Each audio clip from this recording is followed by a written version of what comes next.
Okay, we are on air, and it is after 4, so we'll go ahead and get started. I want to welcome everybody to the City Council Finance Committee meeting for December 2022. Mayor Heichel is out of town, so he asked me to fill in for him this afternoon. We have 2 items on the agenda. The first one is a discussion regarding recommendations from United Way regarding American Rescue Plan Act ARPA funds allocated for nonprofits. And it looks like we have a presentation here. I'm impressed you got that mouthful out. Before I start, I would like to, Heather Poole, I was the staff liaison that worked with United Way on the project. Diane Murphy, their Director of Community Impact, and Mandy Mumma, who was the chair of the United Way's ARPA Impact Council that did the reviews. And with that, I'll take you through what the process was. As some of the background, the City of Norman received $22,245,542 of federal stimulus funds of ARPA that the Department of Treasury oversees. The goal and the focus of these funds is to respond and recovery efforts from the COVID-19 public health emergency. There were interim rules that were published the middle of last year, and final rules came out in April of this year. And the criterias and the reporting procedures were outlined in those, and it was made very clear to United Way during our presentations that if the criterias are not followed, recoupment may occur, and that would be from the recipient of those funds, which is the City of Norman. The council authorized $1,786,000 million to be granted to nonprofits and contracted with United Way to solicit applications and to administer the selection. The general standards that were outlined in the criteria set out by the U.S. Department of Treasury was that the use must be reasonably designed to individuals or classes that experienced impact or harm from the pandemic, or to programs and services that are related and reasonably proportional to the extent and type of impact or harm caused by the COVID-19 pandemic, which you can probably tell is directly taken from the bureaucratic federal legalese in the overview of the ARPA requirements. The response must be proportional to the extent and the type of harm, and the programs or services reasonably designed to benefit those that experience the harm. There also could be capital expenses, and those needed to be responsive to pandemic-related needs. And capital expenses are purchases of property, either real or personal property. Thank you. Certain populations were presumed to have been impacted or harmed, meaning that if in the application they addressed that the programs, the services, or the populations that they were targeting their services toward were in any of these categories, that was a presumption that they would meet the criterias under ARPA. And those impacts are low-income households and communities, households in qualified census tracts, households that qualify for federal benefits such as TANF, SNAP, reduced lunch program, SSI, or household incomes at or below 185% of the federal poverty guidelines, or income that's at or below 40% of the area median income. The timeline in which the organizations applying needed to use the money were costs incurred on or after March 3rd of 2021. And the funds need to be obligated by December 31st of 2024, meaning you had to enter into a contract where you were actually committing those funds. And all of those funds needed to be fully expended out the door to the entities you'd contracted with by December 31st of 2026. United Way's review, again, was overseen primarily by Diane. And they set up the review process where applications were released on November 1st on both the City of Norman's website, the United Way website. Both Tiffany and United Way sent out releases and did media alerts through various sources. The deadline to get the applications in was November 15th. All of the applicants, again, this was primarily this was the account that council had approved for nonprofit assistance. So they had to be 501c3 organizations. And again, the application very clearly laid out the 4 categories under ARPA to meet the compliance with the ARPA requirements. There was also a link provided to go to the summary on the U.S. Department of Treasury's website that explained both the categories and what kind of programs and services and populations the ARPA funds were looking to assist. The information under the application, again, were the nonprofit applying were to show the population that was being served, show how that population had been impacted by COVID, and how the service or program that they were asking for funding for was addressing that in a reasonably related manner, or to show the population receiving the programs and services was in those presumed impacted categories under the ARPA rules. Oh, sorry. Again, the applications asked for a detailed explanation of what the programs and services were that were responding to the public health emergency of COVID and the negative impacts of the pandemic. So they needed to identify the impact or the harm that COVID had caused to that population, and that their response was designed to address that impact or harm. They were showing that that response was proportional to the extent and type of harm they were laying out in the application, and that it was reasonably designed to benefit the individuals or the class that they were identifying that had experienced the impact. And the United, I'll let Diane explain what the United Way review process was.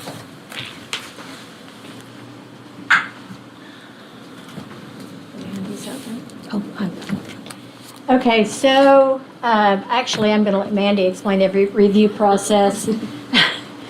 Put her on the spot. But putting the application together, we use the our company that we use for our RFP and our letters of intent every year. It's a pretty simple way to apply for funding, but I tell you, it was a challenge putting together an application for ARPA funding because it was there were so many categories and there were so many specifics that it needed to cover. And so, you know, I was very pleased to work with Heather at the City of Norman to put together questions that really addressed what we needed to know and what we needed to find out in order to make good decisions. Because, you know, first and foremost, we wanted to make sure that we followed the ARPA rules, and every committee member read through that 43-page document. And when an applicant got on the website to apply, the link to that the link to the ARPA rules was on that website, so they could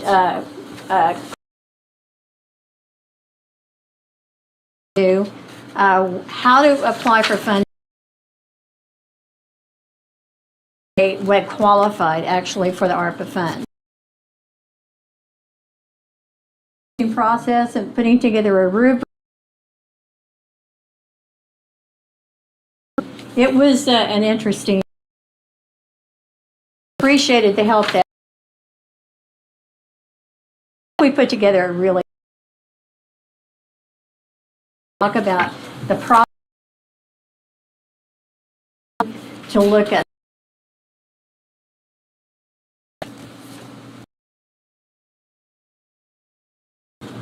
First one needed to represent Impact Council.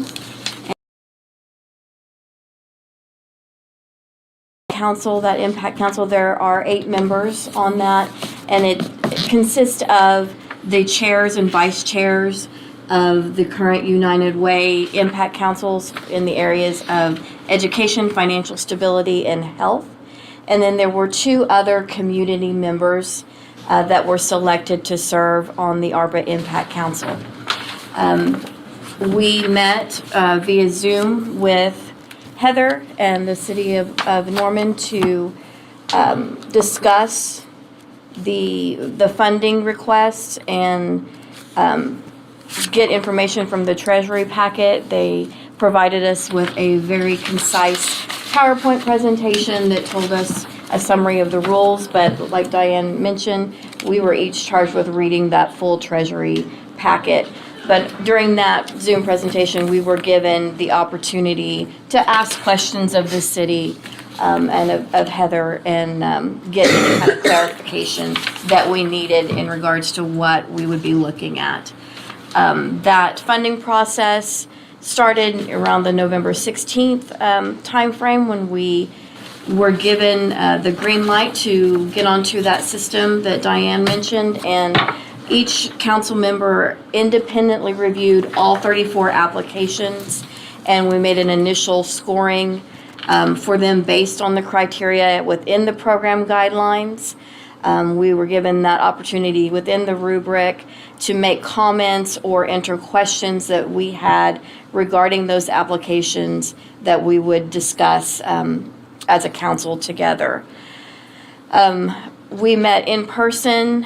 I don't have that date here, but it was about a week after the RFPs or the applications were reviewed. We met in person of all the Impact Council members, and we thoroughly discussed each of the applications. We looked at their eligibility. We looked at the class or the individuals that the applicants had indicated were disproportionately impacted. We specifically looked for those ties to the COVID pandemic and recognized that some of those applications, while we knew that they had been impacted by COVID, their ask was not a tie or a direct tie to the COVID pandemic. So we were really looking closely at those applications to make sure that we could tie it back to COVID, or that the nonprofit could tie it back to COVID, because we did not want to see anything that would come back on the city for recoupment. Is there a question? Councilmember Lynn? How many veteran nonprofits did you have apply? Veteran. Is the Thunderbird Clubhouse one of them?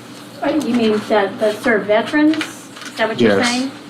I don't see one on here. There, we didn't have it. I mean, Nobody all the applied? applications on there are all the ones we Wow. got. Yeah. So there wasn't an application. How well did people know about this?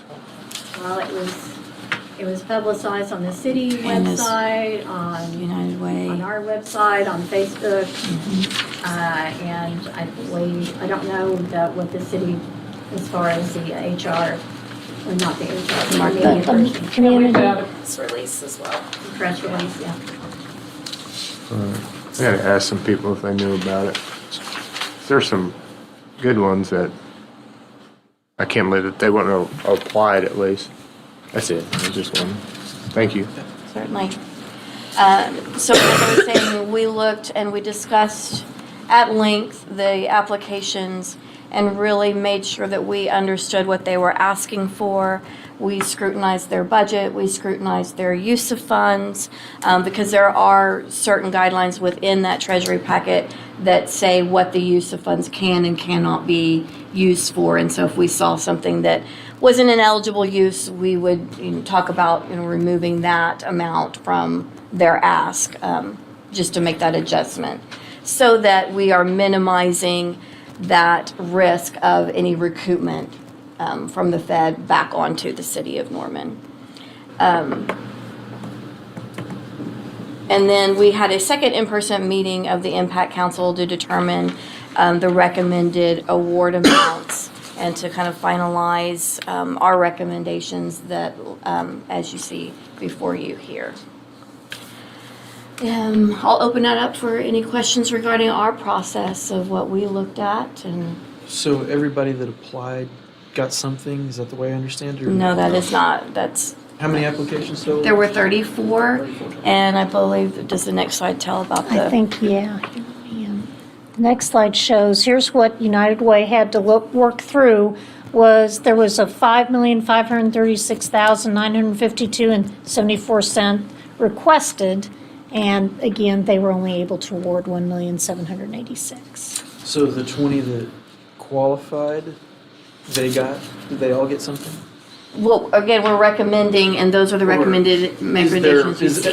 I guess I should say, all the 20 that were determined to meet the guidelines, is it recommended in here that all of them would get some piece? Yes, the 20 that are in there, we have dollar amounts, recommended dollar allocations to those. So 14 potentially did not meet the guidelines? is what you're Correct. saying. Okay. Correct. Councilor Yes. Studley?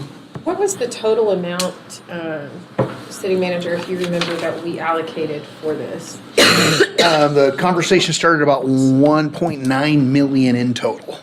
Yeah, Okay, and then 'cause some of that got used for other projects, So particularly. what's our budget then? 1.786. Exactly, that is our Yeah. budget. We've maxed out with that. Okay, I'm just There's a trying to little less figure than that out. available, because because some of it paid United Way. Okay, I was trying to figure out, as I look through here, why some requests weren't honored the full amount, why others were.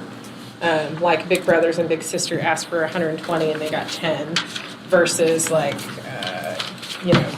legal aid got 225,000. So I'm just trying to determine, I guess, where you guys saw why somebody would deserve the full amount versus others. And again, we looked at their budget, we looked at what we could tie back to COVID, and if it was something, a use of funds that's not allowed by that program, then we'd pull that out of there. And we also looked to make sure that it was proportionately, the same proportion as the harm or financial impact to that organization, so. So everyone that at least did qualify got something, is how it appears, right? That qualified, Yeah. yes, Okay. yes. Good, thank you. Any other questions, comments? It's a lot to digest. It is. What was It is. What was our total amount from the beginning? 22.4 million No, for all of ARPA. that we did just for this. 1.9 million to Okay. begin with, minus costs of administering programs, et cetera. 1.786 recommended to be distributed to the nonprofit community. And interesting, kind of a fun fact, the United Way being a nonprofit that administered the program, their fee, which is the national fee for such program services, gets dumped right back into the nonprofit community, because that's what United Way does with money. So literally all of it will wind up in the hands. The 1.786, is the total amount that we have to spend. Councilor Tortorella? Can you go over the, how you guys selected? So it was a council of individuals that was affiliated with United Way that sat and looked at all the applications and scored each one based on the ARPA criteria? It was a mixed council. 6 of the 8 council members for the ARPA Impact Council are also serve on the United Way Impact Councils. Okay. And then there were 2 outside members or community volunteers that were on the council as well. Who were the 2 outside ones? That was it Ann? No, not Ann. Hang on. I just went blank. I know. Jeff Bryant. Jeff Bryant and the Methodist. Yeah, Scott Meyer. Scott Meyer. So I'm looking at CASA, for example. They asked for $329,000, but only got $15,000. So in a situation like this, the criteria, and you graded that, if they serve the community but were impacted by the COVID shutdown, looks like it's disproportionately, they asked for a higher amount, but they got a lot less. And we did see several nonprofits kind of swing for the fences, if you will, and then again, we looked at their budgets to determine what is really impacted by COVID and what is really needed and is the proportion Got it. correct. Got it. So So if their basically- budget is a couple $100,000 and they're asking for $300,000, well, that's not proportionate. Got it. I have the privilege to serve on the United Way board and on one of the impact councils. I did not participate in this process. But the exercise is exactly what the impact councils do on an annual basis. The fundraising goal for the current campaign year for United Way was $2 million. They've so far, between now and the end of the calendar year, they're up to about $1,909,000 they've collected from community engagement. So this just about doubled the amount of support in the nonprofit community, and 6 of the recommended recipients do not typically receive money from the United Way. So 6 more nonprofits benefited from this particular process. And every year, the impact councils receive more requests than they have funding available. And they go through this process and they interview and they debate. And it's really something amazing to watch. Community members who are really invested in supporting our nonprofits look for the best fit and the best bang for the community dollar. How many people can we help? And it's very rewarding. If you ever get the opportunity to serve in that capacity, I would highly recommend. I've got a follow-on question. So when Kelly was talking about some of the veteran organizations, like the one on Highway 9, Veterans Corner, I think they were recipients of United Way funding before. Now, did you guys send an invitation to remind these folks that these ARPA funds are available? They've never been. They've never been? Okay, and the Dale Grahams But Foundation to- was never part of that too? But to the United Way, Regular process. yes, through, they were also notified. They were also notified too?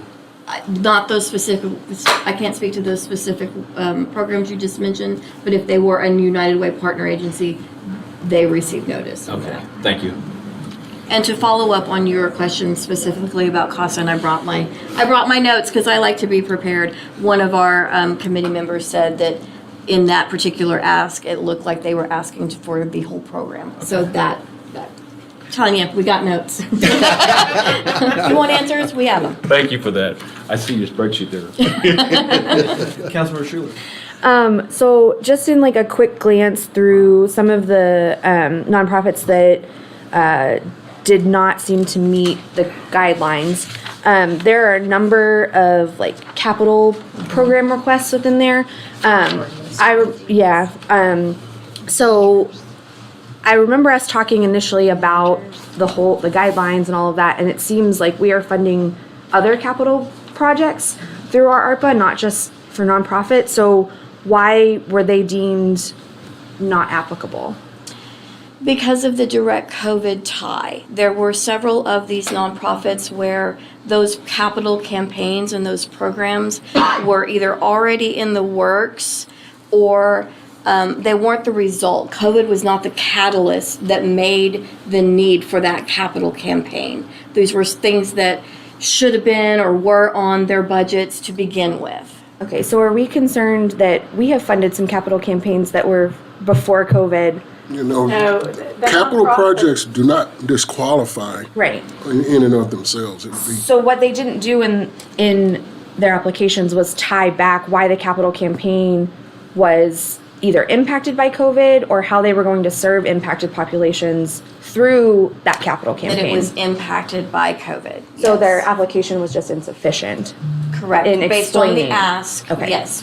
And there were several, and you can look through here, that we know those nonprofits were impacted Yeah. by COVID, but their ask was not a result. Because I know that a number of them serve populations Yes. Right. Yes. extensively that were impacted by COVID, but it was in the way that they wrote Yes. their application. And again, we did Okay. not, we wanted to make sure that chance of coming back to the city or of the treasury coming back and saying, this is And not. that I think we completely appreciate and understand. Yeah. I'm just trying to understand because I'm looking at a number of these thinking, wow, Yes. like they probably almost totally work with They- impacted populations, Yes. but Like the virtual. These are very difficult, these are yeah. difficult recommendations. So, yeah, Several just of them trying to also receive understand. annual allocations from United Way, Right. so there's Yeah. a These are- good relationship. Yeah, so I just was trying to understand, like, was it the specific capital request? Because I think that is applicable, but just like how that factored into the decision. So thank you.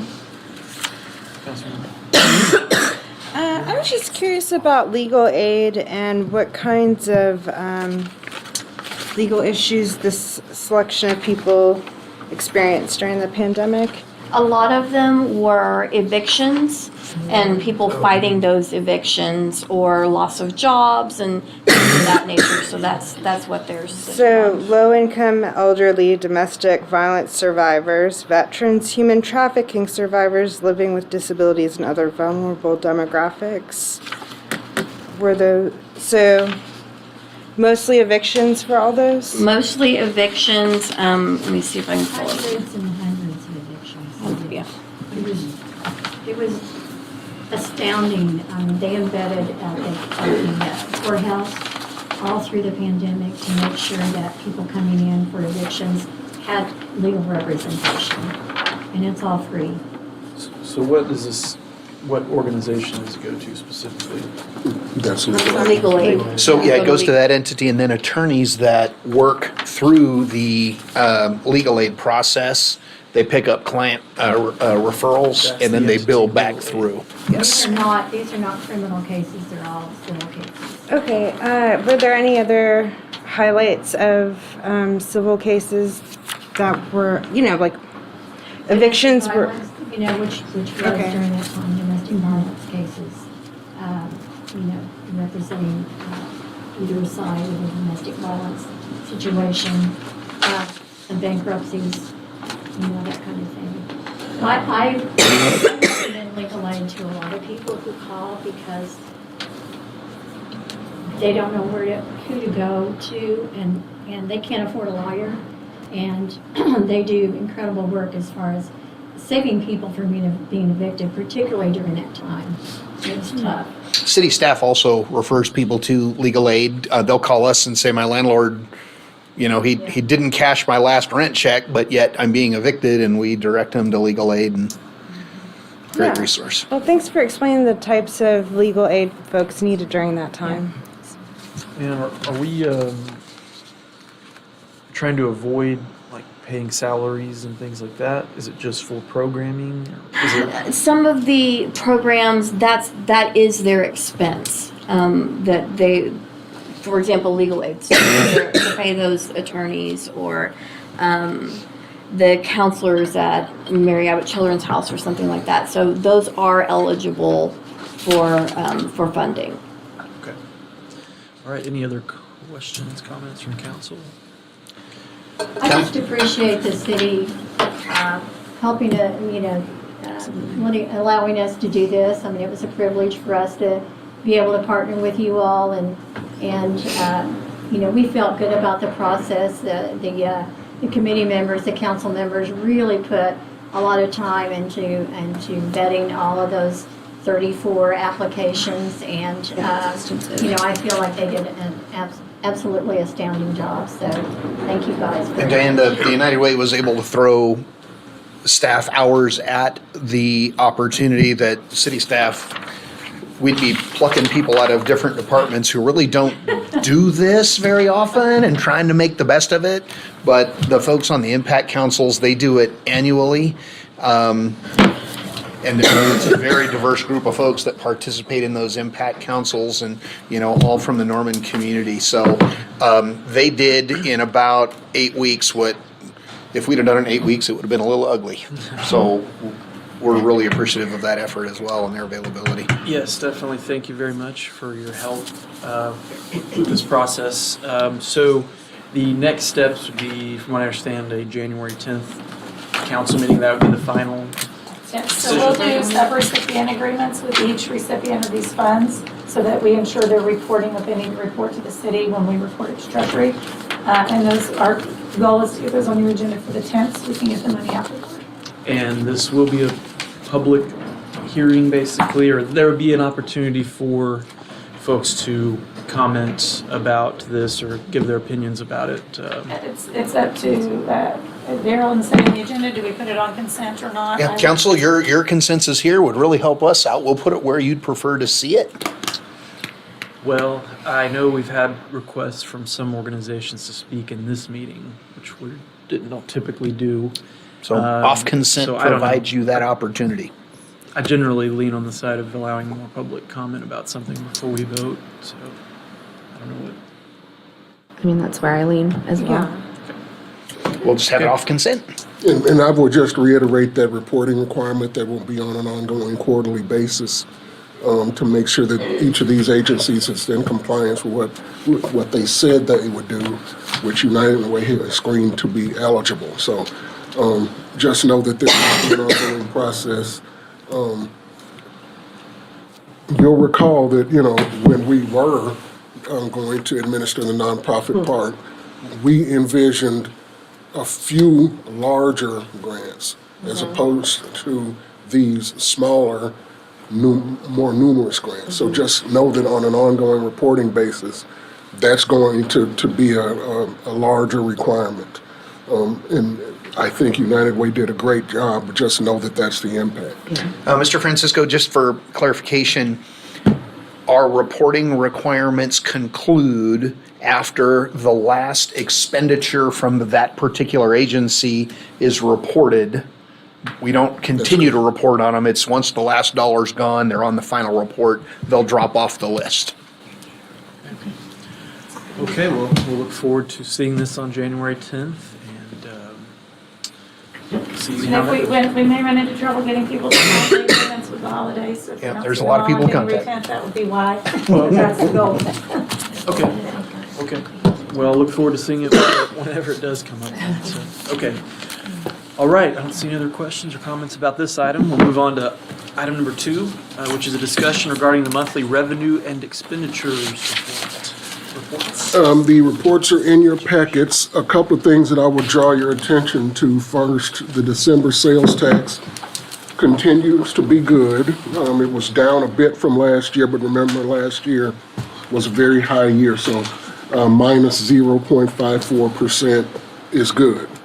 What happened in October? The month of October, which is To make reported us, in, 8.8% last month. well, we don't know. It was a very good month. I think we only had Again, one home game too that month. Read what the it's tea not- leaves, Anthony. I'm way beyond trying to project the wise.